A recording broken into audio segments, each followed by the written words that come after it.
elemental.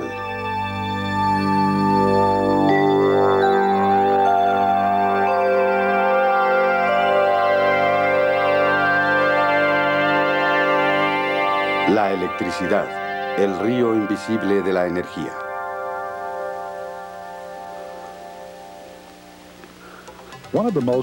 Una de las formas de energía más importantes es la electricidad. Usamos la electricidad para iluminar ciudades, energizar trenes y para efectuar cálculos complejos en las computadoras. Las imágenes que se ven en televisión son posibles gracias a la electricidad. La electricidad también ocurre en la naturaleza en forma de relámpagos. La electricidad se forma por el movimiento de electrones. Todo lo que nos rodea consta de átomos que están hechos de tres partículas importantes: los electrones, los protones y los neutrones. Los protones tienen una carga positiva, los neutrones no tienen carga y los electrones tienen una carga negativa. Los protones y neutrones se localizan en el núcleo del átomo y están unidos firmemente. Los electrones con carga negativa giran alrededor de su núcleo en lo que se llama un campo de energía. Usualmente, un átomo tiene un número igual de electrones y protones para que permanezca eléctricamente neutro. Sin embargo, si un átomo pierde uno o más de sus electrones, su carga cambia a positiva. Por otro lado, si el átomo gana electrones, su carga se vuelve negativa. Ya tengan una carga negativa o positiva, a los átomos se les llama iones. Cada ion cargado ejerce un campo eléctrico alrededor de sí mismo. Las partículas cargadas ejercen una fuerza sobre las demás, aun cuando no estén en contacto físico. Los átomos y las partículas con una carga igual se repelen entre sí, pero los átomos con cargas opuestas se atraen. La electricidad se divide en dos categorías: la electricidad estática y en la corriente eléctrica. Las cargas eléctricas estáticas existen en un objeto con carga positiva o negativa porque tiene un número igual de electrones y protones. La corriente eléctrica se refiere al flujo de electrones o iones que atraviesan un conductor. A la electricidad que usamos día a día se le conoce como corriente eléctrica. Electricidad estática. El ejemplo más poderoso de la electricidad estática es el relámpago. El movimiento rápido de moléculas en las nubes provoca la formación de bolsas de partículas cargadas negativa o positivamente. Mientras esas áreas de iones con cargas opuestas crecen en tamaño, la atracción entre esas dos áreas se incrementa. Al final, una súbita carga de descarga estática salta de una de esas áreas a la otra. Esas descargas estáticas, conocidas por relámpagos, se presentan entre las nubes, dentro de las nubes o pueden alcanzar la Tierra. Los relámpagos son un fenómeno destructivo y peligroso que es responsable de miles de incendios forestales, cientos de incendios en edificios, además de matar a cerca de 100 personas anualmente en Estados Unidos, como resultado de descargas directas. Los pararrayos están instalados en edificios altos y en otras estructuras susceptibles de ser presa de los relámpagos con objeto de evitar daños. El movimiento entre dos objetos en contacto puede provocar que un objeto pierda electrones mientras que el otro objeto los gana. Si cepillamos el cabello rápidamente, el cabello da electrones al cepillo. Así, el cabello es atraído al cepillo por poseer una carga eléctrica opuesta. La cantidad de carga eléctrica de un objeto se mide en coulombs. La unidad se llama así en honor del científico francés Charles Coulomb. Coulomb fue uno de los primeros científicos en investigar las fuerzas provocadas por la electricidad estática. Un coulomb se define como una carga eléctrica de 6.25 multiplicada por 10 a la 18 electrones o protones. Un objeto que gana 6.25 por 10 a la 18 electrones tiene una carga estática de 1 coulomb. El objeto que entrega electrones también tiene una carga de 1 coulomb porque ahora tiene la misma cantidad de protones en exceso. La corriente eléctrica. La corriente eléctrica se genera en una fuente, como puede ser una batería o un generador. La fuente crea una fuerza electromotriz. Ordinariamente, los electrones o iones en una sustancia se mueven al azar. Sin embargo, una fuerza electromotriz provoca que las partículas cargadas en una sustancia fluyan continuamente a través de un material llamado conductor, lo que produce la corriente eléctrica. La corriente eléctrica. Los conductores. Un conductor es un material que permite que los electrones fluyan fácilmente por él. Muchos metales son conductores. Esto es porque la mayoría de ellos tienen al menos un electrón libre por átomo. Los electrones libres no están unidos con firmeza a sus átomos y pueden moverse de un átomo al otro. La corriente eléctrica en un cable consiste de un flujo de electrones libres. Ciertos líquidos también pueden usarse como conductores de electricidad. El agua no es en particular un buen conductor de electricidad. Sin embargo, si una pastilla de sal que consta de iones de sodio positivos e iones de cloro negativos se disuelve en el agua, estos se separan y se mueven libremente. Cuando una fuerza electromotriz pasa a través de esta solución de agua y sal, los átomos de cloro y de sodio se moverán en direcciones opuestas. El flujo de esos iones forman una corriente eléctrica. Algunos gases, como el neón, también pueden conducir electricidad. Los átomos del gas colisionan constantemente, produciendo iones positivos y los electrones libres que forman una corriente eléctrica. En un alambre metálico, que es donde fluye comúnmente la corriente eléctrica, solo conduce electrones con cargas negativas. Esos cables eléctricos están cubiertos con materiales llamados aislantes. Materiales como la goma y el vidrio no permiten que los electrones fluyan libremente porque los electrones que los forman están firmemente unidos a los núcleos de sus átomos. Los electricistas y técnicos usan botas de goma y guantes con relleno de hule para aislarse de los enormes flujos de electricidad con los cuales trabajan. El voltaje. Los electrones fluyen a través de un cable porque el exceso de electrones en la terminal negativa del cable tiene un potencial energético mayor que los electrones de la terminal positiva. La diferencia del potencial de energía entre un electrón en la terminal negativa y otro en la terminal positiva se llama diferencia de potencial. La diferencia de potencial entre las terminales se mide en volts, en reconocimiento al científico italiano Alessandro Volta. La batería de un auto tiene una diferencia de potencial de 12 voltios. El tomacorriente típico tiene una diferencia de potencial de 110 volts. Otra diferencia entre la batería de un auto y los tomacorrientes es que las baterías son CD o corriente directa, mientras que los tomacorrientes son AC o de corriente alterna. La corriente directa siempre fluye en una dirección. La corriente alterna revierte su dirección en ciclos. En los Estados Unidos, la corriente eléctrica viaja a 60 ciclos por segundo. Esto se refiere a 60 Hz. Ya sea alterna o directa, toda la electricidad fluye en caminos llamados circuitos.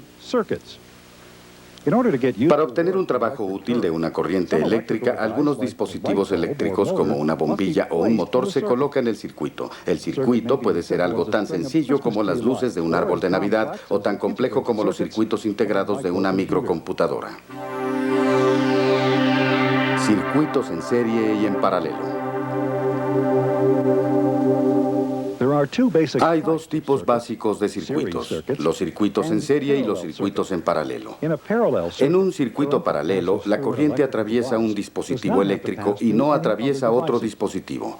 Por lo tanto, si falla un dispositivo en el circuito y hay otro dispositivo en el circuito, este continuará operando. En los circuitos en serie, la corriente debe atravesar todos los dispositivos conectados en el circuito. Si un dispositivo en el circuito falla, todos los dispositivos en el circuito se apagarán y el circuito no continuará transportando electricidad. Resistencia, ohms y amperes. Para que la electricidad fluya a través de un circuito, el flujo de electrones debe ser lo suficientemente fuerte para superar la resistencia del circuito. La resistencia se opone al flujo de electricidad y consume potencia en los circuitos al convertir energía eléctrica en calor. La resistencia se mide en unidades llamadas ohms. Los conductores, como los de cobre y oro, poseen una baja resistencia. Los aislantes, como el vidrio o el hule, tienen una alta resistencia. El flujo de electricidad se mide en amperes o amps. Los amperes miden el número de cargas eléctricas o coulombs que pasan por un punto del cable por cada segundo. Si el cable tiene un coulomb de electrones que lo atraviesa por segundo, decimos que lleva una corriente de 1 amperio. El nombre de amperio se debe al científico francés André Ampère, que estudió las relaciones entre la electricidad y el magnetismo. Los ohms llevan su nombre por el científico alemán George Ohm, que descubrió la relación entre la corriente eléctrica, el voltaje y la resistencia en el circuito. Ohm encontró que cuando el voltaje de un circuito se incrementa, la cantidad de corriente que fluye a través del circuito también se incrementa. Por ejemplo, si se duplica el voltaje de un circuito al duplicar el número de baterías en ese circuito, el voltaje se duplica y la cantidad de corriente en el circuito también se duplicará. Por ello, la corriente eléctrica será directamente proporcional al voltaje. La resistencia en un circuito determina cuánta corriente puede atravesarlo. Cuando el voltaje se incrementa, la corriente se incrementa más rápidamente en un circuito que tiene poca resistencia. La corriente que fluye a través de un circuito es, por lo tanto, inversamente proporcional a la resistencia del circuito. Interruptores de circuito y otros dispositivos. Se pueden añadir varios dispositivos a un circuito para controlar la corriente que lo atraviesa. Un interruptor es el medio más sencillo de controlar el flujo de corriente a través de un circuito. Cuando se abre un circuito o se apaga, crea una brecha por la cual no puede atravesar la electricidad. Cuando el interruptor se cierra o se abre, se completa el circuito y la corriente fluye a través de este.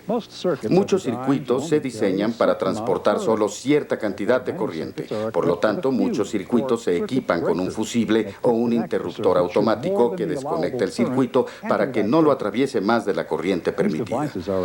Estos dispositivos son importantes características de seguridad y evitan que se sobrecarguen los cables y que se calienten y derritan los cables que pueden iniciar incendios. Un circuito sobrecargado puede ocurrir de diversas formas. La más común es en un cortocircuito. Esta situación suele ocurrir cuando los cables se queman y hacen contacto entre ellos. La corriente puede evitar el dispositivo conectado al circuito y ocurre un gran decremento de la resistencia. Cuando la resistencia decrece, la corriente se incrementa, pero no tiene a dónde ir. Esto provoca una sobrecarga que al final apaga el circuito. Como vemos en este ejemplo, el cable y sus aislantes comienzan a derretirse por el incremento de calor, lo que provoca que los materiales en contacto con él se incendien. Una situación de sobrecarga también ocurre cuando hay demasiados dispositivos conectados en un circuito en paralelo. Por ejemplo, en este estudio de televisión, las luces del estudio captan una enorme cantidad de corriente. Si hay demasiadas luces conectadas al mismo circuito, el interruptor automático se cierra, provocando que todas las luces se apaguen.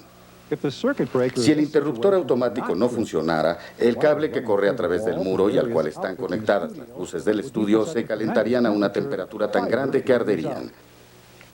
Como vemos aquí, el elemento conductivo en el fusible se derrite rápidamente cuando se aplica demasiada corriente al circuito.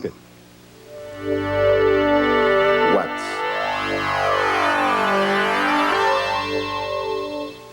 Los dispositivos eléctricos se clasifican en watts de acuerdo a la cantidad de energía por segundo que necesitan para operar. La potencia es la clasificación que se hace para el trabajo o en la que se usa la energía. El watt es una unidad para medir la potencia requerida para operar el dispositivo. La potencia es igual a la cantidad de corriente que fluye por el circuito multiplicado por el voltaje. Por ejemplo, este roto martillo consume 4 amperes y 110 voltios. Eso significa que su consumo de potencia es de 440 watts. Esas lámparas de estudio consumen 1000 watts y 110 volts, lo que significa que necesitarán cerca de 9 amperes. La mayoría de los circuitos comerciales y residenciales están limitados a 20 o 40 amperes de corriente por circuito. Uno de los factores limitantes en los circuitos es el grosor del cable necesario para permitir el flujo seguro de la electricidad más allá de los 40 amperes. La relación de la electricidad con el calor, la luz, los efectos químicos y los campos magnéticos.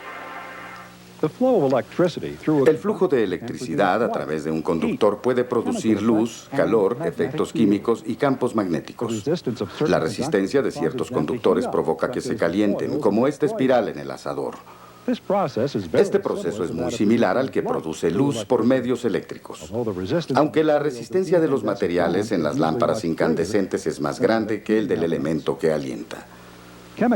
Los efectos químicos ocurren cuando la corriente eléctrica atraviesa varios líquidos. Por ejemplo, cuando una corriente atraviesa el agua se liberan hidrógeno y oxígeno. Cuando una corriente atraviesa el agua que contiene tabletas de sal, se emite gas de cloro, además de hidrógeno y oxígeno. Los efectos químicos también son críticos para algunas formas de uniones. Por ejemplo, para el cromado eléctrico se hace correr una corriente a través de un material, en este caso el cromo, y otra corriente corre a través del material a cromar, para provocar la unión eléctrica entre los dos materiales cuando están en contacto entre sí. El flujo de electricidad a través de un cable en realidad produce un campo magnético cuando el cable se riza alrededor de un centro de hierro o acero. El campo magnético se intensifica. Un magneto que se produce por el flujo de electricidad por el cable rizado se conoce por electromagneto. Revertir el flujo de electricidad por un electromagneto también revierte el flujo del electromagneto. Cuando la electricidad atraviesa ese electromagneto en una dirección, entonces el polo norte es atraído al electromagneto. Cuando el flujo de electricidad se revierte al cambiar los cables de la batería, el polo norte del magneto fijo es repelido por el electromagneto. Otra diferencia entre el electromagneto y el magneto común es que el electromagneto puede apagarse y desconectarse rápidamente. Cuando el flujo de electricidad se desconecta, la acción magnética se detiene. Los electromagnetos controlan el barrido del haz de electrones en un cinescopio. La vibración de los altavoces también se controla por electromagnetos. La fuerza de la señal que envía el electromagneto que controla los altavoces determina la intensidad de las vibraciones, mientras que el ritmo de los impulsos de encendido y apagado determina la frecuencia. Motores eléctricos y generadores. La rotación de los motores eléctricos es el resultado de la atracción y de la repulsión de los campos magnéticos en un motor creado por el flujo de electricidad a través de los cables que rodean al electromagneto que rota en la armadura y los magnetos fijos al lado del bastidor. Si los polos del electromagneto no se revierten constantemente, los polos de los magnetos se alinearían con los polos opuestos y el motor se detendría. Sin embargo, un dispositivo llamado conmutador revierte el flujo de la electricidad a través del electromagneto cada vez que los polos se alinean para que los polos se repelan entre sí y la rotación continúe. El resultado es la rotación continua del árbol de la armadura. Entre más electricidad fluya a través del electromagneto, más fuertes serán las fuerzas entre ellas y los magnetos fijos. Como resultado, el motor se moverá más a prisa. Los generadores eléctricos funcionan en forma opuesta a los motores eléctricos. En el caso de esas turbinas de viento, la energía eólica hace girar las hojas que provocan que gire el generador en su interior. Al girar la armadura embobinada en un campo magnético creado por magnetos fijos, produce una corriente eléctrica. Mientras que en algunas partes de California reciben energía eléctrica generada por turbinas de viento como estas, en la gran parte de los Estados Unidos, la electricidad se produce por medio de turbinas que queman carbón o gas natural o por agua que fluye a través de enormes presas en las cuales las turbinas giran gracias al flujo de los ríos. Uno de los logros más importantes en la producción de corriente eléctrica en los últimos 30 años ha sido el desarrollo de las celdas solares, que convierten la luz solar en electricidad. Los enormes brazos de este satélite de comunicaciones son celdas solares, que proporcionan la energía para su operación. Aquí en el desierto de California, una celda solar se usa para energizar un teléfono remoto, mientras que aquí vemos a la energía solar que se usa para operar una luz de advertencia. En las celdas solares, los rayos del sol hacen que se pierdan electrones en cristales especiales y que los electrones liberados comiencen un flujo de electricidad. Se conecta una batería a una celda solar para permitir el almacenamiento de la energía que se produce, guardándola para su uso posterior. Los calculadores de bolsillo utilizan el mismo principio para su operación. Aquí en el Laboratorio Nacional en Sandia, la luz solar se concentra en motores especiales que usan el calor del sol para generar electricidad. La electricidad proporciona un método conveniente para distribuir energía a través de la sociedad moderna. Al crecer la demanda de energía en el mundo, los científicos e ingenieros trabajan constantemente para desarrollar nuevas formas de generar electricidad. Y para crear equipo electrónico que use electricidad eficientemente, para que las generaciones futuras puedan tomar ventaja de la magia de la electricidad.